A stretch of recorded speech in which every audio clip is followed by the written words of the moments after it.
Hi, cousin.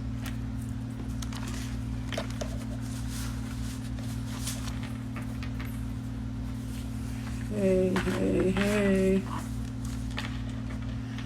So, I'm just gonna jump right in. Thank you for people getting on. I just, I wrote what I want to say just so I don't get sidetracked or get, too off track. But yeah, I just wanted to go live. I never done it before. I just wanted to. I have some new followers. I just hit the 100 mark, which is probably not a big deal for people, but it's cool for me.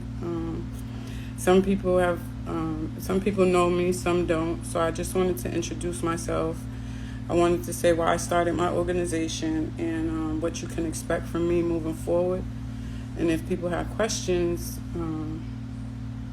I'll answer them. So, my name is Satara. I am from Boston, Mass. I spent the majority of my life in Roxbury. I was raised by my mom, who is in a wheelchair. She has polio. And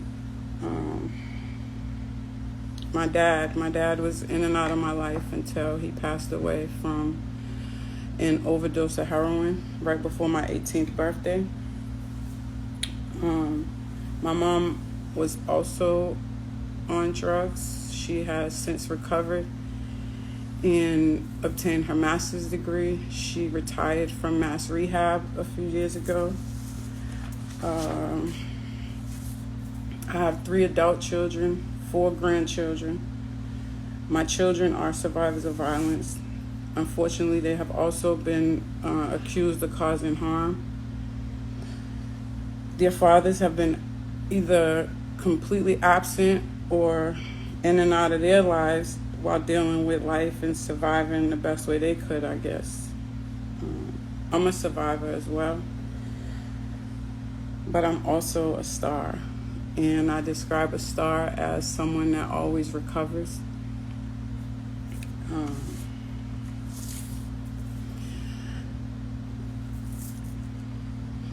That's nervous. I have survived and recovered from a lot.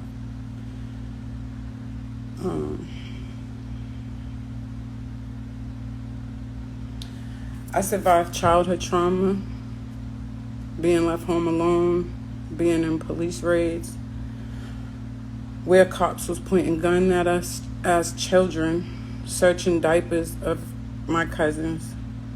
I've been on prison visits with my mom, visiting her boyfriend. I've been molested as a child. I've had family members staying in and out of our house. I've ran away several times for weeks at a time. I eventually became a teen mom. I've been in and out of several programs, in and out of several abusive relationships, unhealthy relationships. I've been homeless numerous times. I was raped by my cousin and became suicidal. I've had to deal with people in power, people that have the ability to change your life, meaning DCF, Department of Transitional Assistance, Boston Public Schools, Boston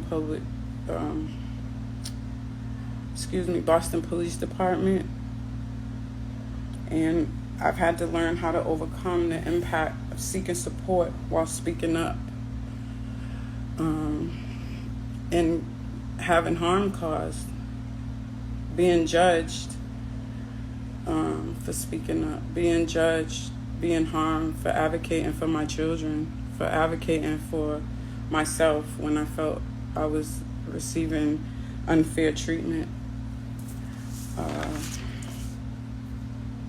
And this is where stuck began, because I was literally stuck and out of options on how to survive, how to take care of my children without a partner or without breaking the law. I knew it wasn't just me because there was several other people that I knew that was experiencing the same things. Some of them were family members. Some of them did not have kids early. Some of them did not make the choices that I made, but they were still having the same experiences. And that's where I got the questionnaire. That's how I designed the questionnaire. I just wrote down a ton of questions that I felt were relevant to my situation. And what I found was there were a lot of people who were sharing my experiences, not just in my neighborhood. I would send them to prisons. I would send them to share them with my friends and ask them to fill them out.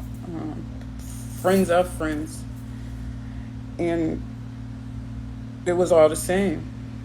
We were being penalized for speaking up. Our children were experiencing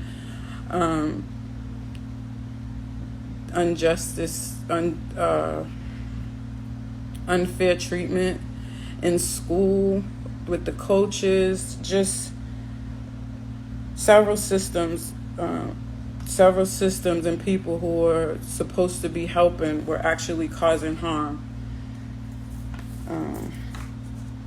And I learned that there was a system in place that was designed to keep people like me at the bottom. And after all these years of experiencing setbacks or, being harmed, to realize that there was a system designed just to keep us down made me angry.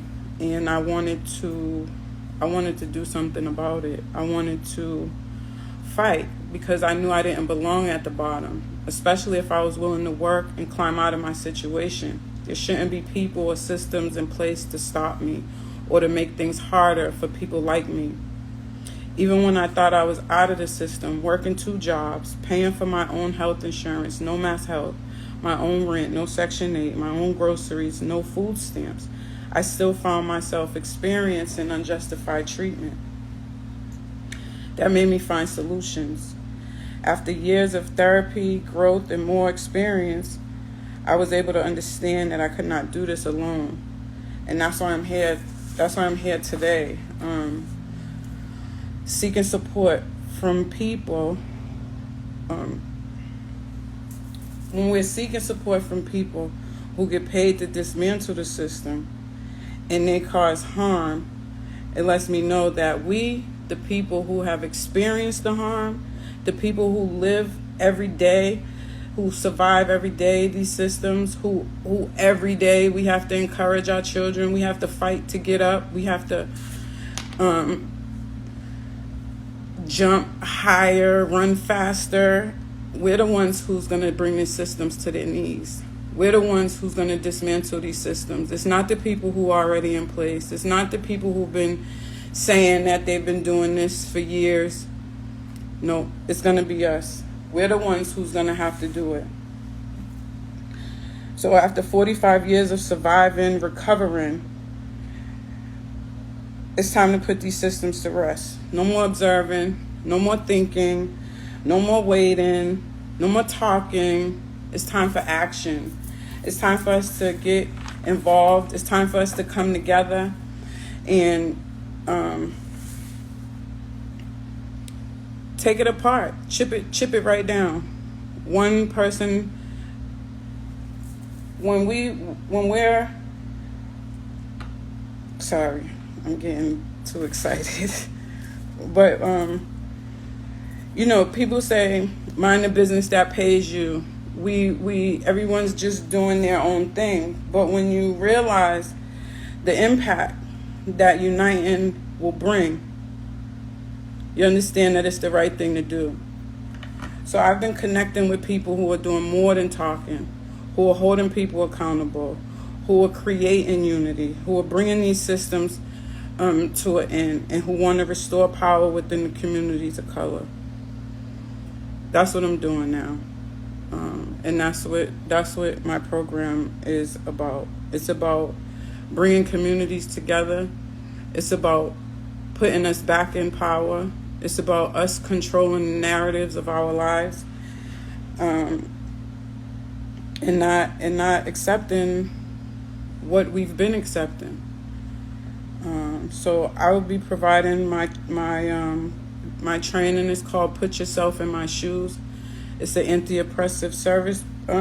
It's an anti-oppressive training for service providers, teaching them how to center the humanity of survivors first. It prioritizes the expertise of lived experience that us survivors already have. I will also I will continue to facilitate my workshops that are geared towards self-care, to empower and uplift survivors of violence. Through my speaking engagements, I will continue sharing my story around overcoming violence and systems of oppression. And I will just continue to speak out. I'll probably do more lives. I will be in the community more, just sharing any resources and any inspirational posts or things that I see. I repost them. I share any kind of resources. You can check out my website, stuck617.com. But I'll also put up a link to connect you to a panel discussion I had the honor to be a part of through the Swan Center Advocacy. I'm also going to share some information around a community meeting I attended the other night discussing the historical Black political agenda. And that just blew me away, because there's really people creating change, and I want to be a part of it. And that's what I'm about. That's what my program's about. And I thank you for joining. If you have any questions, feel free to reach out. Like I said, you can go to my website. You can send a text, email. But I appreciate you getting on. Thank you, and have a good evening.